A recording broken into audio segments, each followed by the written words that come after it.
On the agenda tonight, we're going back to 2004. We're going to be taking a look at Travis Tritt, and he's going to be performing his version of Long-Haired Country Boy.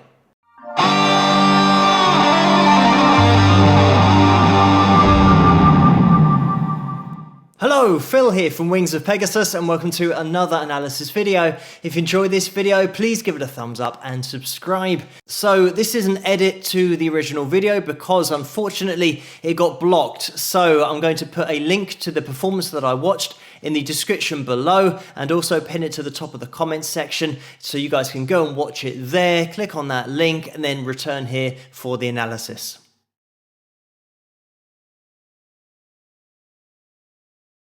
I'm just going to jump in here before the main guitar solo. As always, the link to this video is going to be in the description below so you guys can check it out there without me interrupting it. But with Travis and this video, when it was requested, it was with a mind to look at the guitar work in the intro especially, but we're just about to get into the main solo as well. So the things that I do point out when we get the guitar out, you can relate to the next solo coming up as well with the technique going on with the right hand. But just to put the attention on Travis with his vocal to begin with, because it's one thing to have top level playing ability at your instrument, it's another thing to be able to sing to the level that Travis can. And when I mention about the level that he sings at, sometimes with country music you get that storytelling quality to the vocal and it very much stays within the same area pitch-wise. But here Travis just throws his chest voice all the way up to a B4, which is one note below the C5, the tenor high C, the holy grail, as I've mentioned on this channel multiple times before. So Travis is throwing his voice way up there, but for the most part, he's going to be about an octave below that. So he's got some serious range in his voice as well. The most striking thing about his vocal is the thickness and quality of tone that he has. It's something that has a nasal quality to it. The thing about this performance is that it's just Travis and a guitar, but it is totally engaging the whole time because of his vocal ability and his instrumental ability.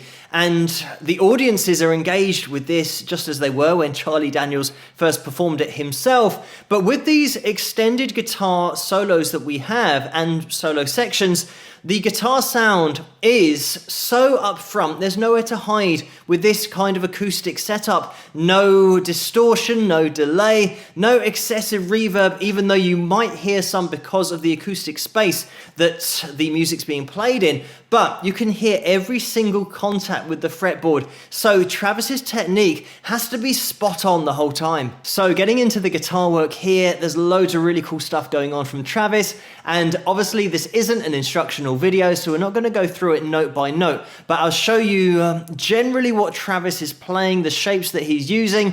And straight off the bat, an important thing to mention is that you'll need to detune your guitar on your low E string to a D, and then remain in standard tuning for the other 5 strings, and then place a capo on your 2nd fret. So this means that when you play your D shape, which technically now is an E chord because of the capo, but I'm going to call it a D just for ease and simplicity. So when we play the D, we can go all the way down to our low, what would have been E string. So now this opens up the possibility for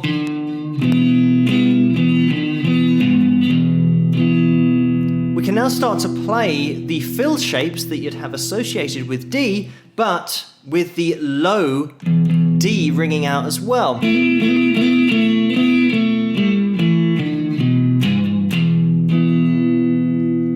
Like that, and you start to get a vibe of the sound already. The great thing about being in this tuning means that you get a little bit more freedom to fill in the sound while playing the particular riff with single notes and incorporating that into the strumming action on the right hand. So if you've got this basic rhythm,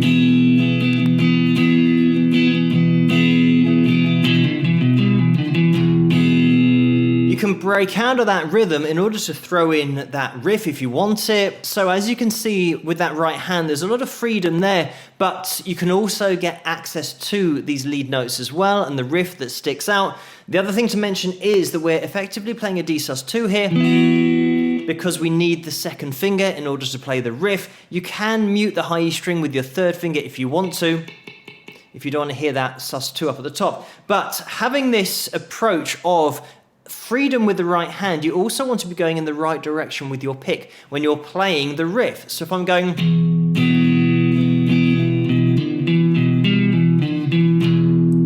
you can see that I'm starting down, up on that D string, down again on the A, and then up again, pull off on that D string, A, D, down to that low D string as it is tuned. So that's the riff. But of course you've got the chord ringing out in the background. So when you get,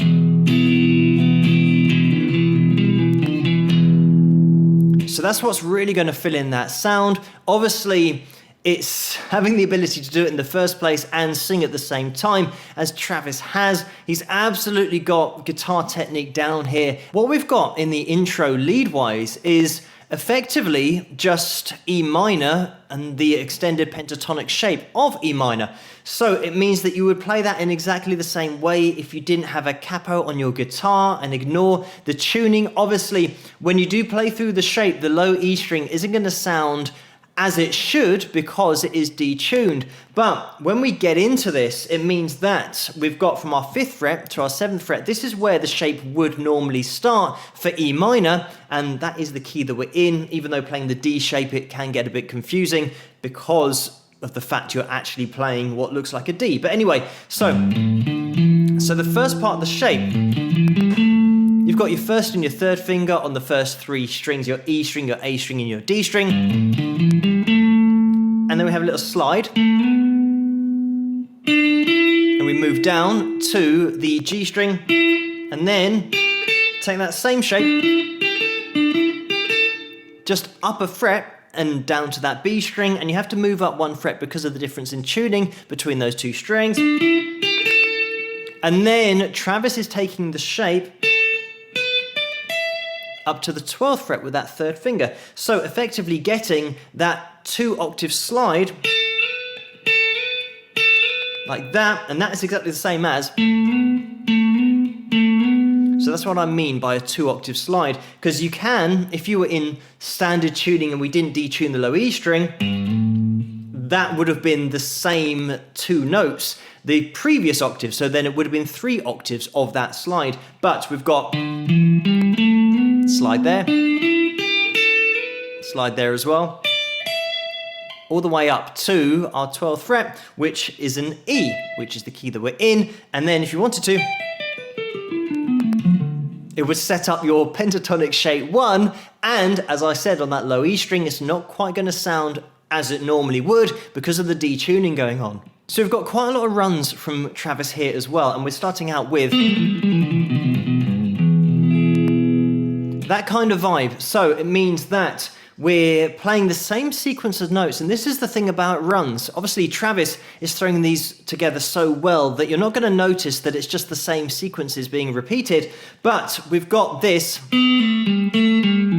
6-note sequence, 1, 2, 3, 4, 5, 6, that is just going to be repeated. So once you finish that phrase, you then put on your 2nd finger again, 1, 2, 3, 4, 5, 6. And that turns into 1, 2, 3, 4, 5, 6, 1, 2, 3, 4, 5, 6.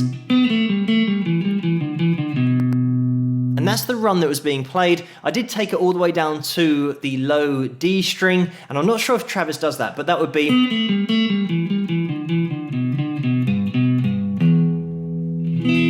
and then ending with that D chord.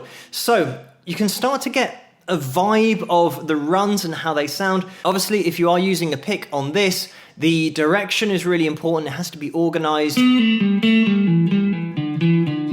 like that. If you're playing it slowly, it's going to be okay. You can also do what Travis is doing, which is use pull-offs in order just to help with the speed, because going, it's going to be easier than having to pick it all out. Now play that again. So that's... You can actually see where Travis plays a bend, that hybrid picking in action. And it's when we come up to that kind of sound. So what you'll also find is that if you have a guitar like this, Fender Strat, and the bridge is going to move for when you use the whammy bar, when you bend a string, for example, that third finger here, if I bend the string on the G and still keep playing that same note, you might be able to hear that decrease in pitch as the increase in tension on the G string is affecting the pitch of the B string. And you won't have this problem on an acoustic guitar because it'll be fixed and it won't be moving. But you might find that when you're playing two notes together like this, I'm actually bending both strings to try and get them matched up. Like that. And then you can return them back to their position. But just something to bear in mind if you are doing unison bends on your guitar and you just have a bridge that isn't fixed, that string that you're playing with your third finger will have to be moved ever so slightly up in order to maintain that pitch and the relationship between those two notes. So the advantage that Travis has here using hybrid picking is that if he wants to, he can just play one string with his pick and say that he's doing a hammer-on. In order to get to the next note, he can just flick it with his second finger and the pick doesn't have to move. So it means that getting this sound, you can follow notes on instantaneously because the pick's just waiting to pick and the second finger's just waiting to pluck that string. So it can follow on straight away. Same thing there. And you'll be able to hear as well the personality and the aggression that you can put into a pick. You can kind of build up that tension on the string before you get there.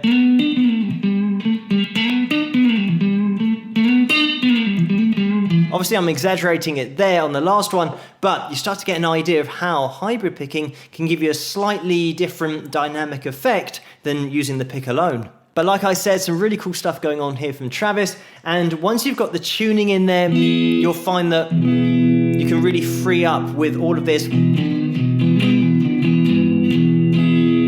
You can start throwing those riffs in there, make some interesting noises. I'd suggest playing this extended shape to begin with if you can, just with 1 and 3 finger-wise. There's a little slide there. Because if you learn it in that manner, it means that you get access to your second finger. You can just place that down in order to play the semitone between the tones.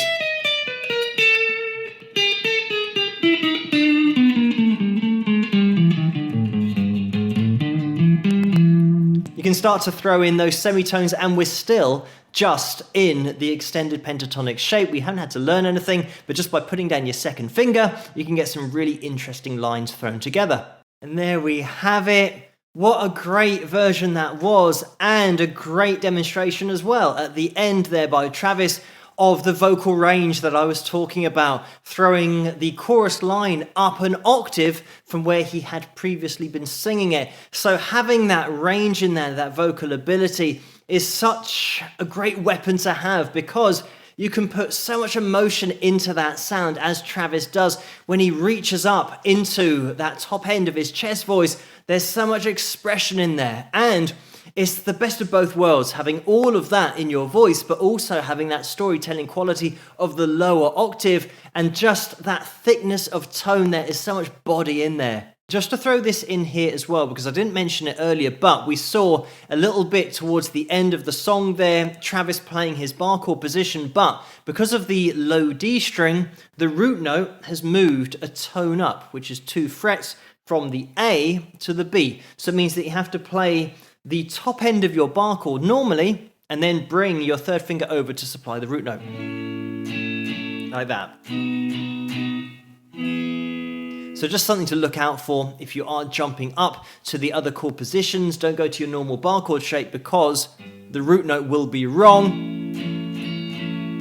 You have to make sure that you are supplying that third finger, is how Travis is throwing it in there, probably muting the A string as well with that third finger in order to get that full chord sound. But from this performance, you can tell that Travis's ability on his guitar is top level. And in order to maintain interest from an audience on any instrument from a lead perspective where you're just listening to a person play, you need to have so many years practice in order to sell a solo. For example, we get that here, and it's no surprise that Travis started playing guitar when he was aged 8. So he has had that practice, put in the hours, and now you can see the amount of ability on that fretboard. I don't want this video to go on for too long, but just quickly to mention that Travis didn't make it instantly in the industry. He had lots of different jobs before he got a break in the music industry, and his father thought that he would fail, and his mother, from what I've read, wanted him to play more Christian music than country music.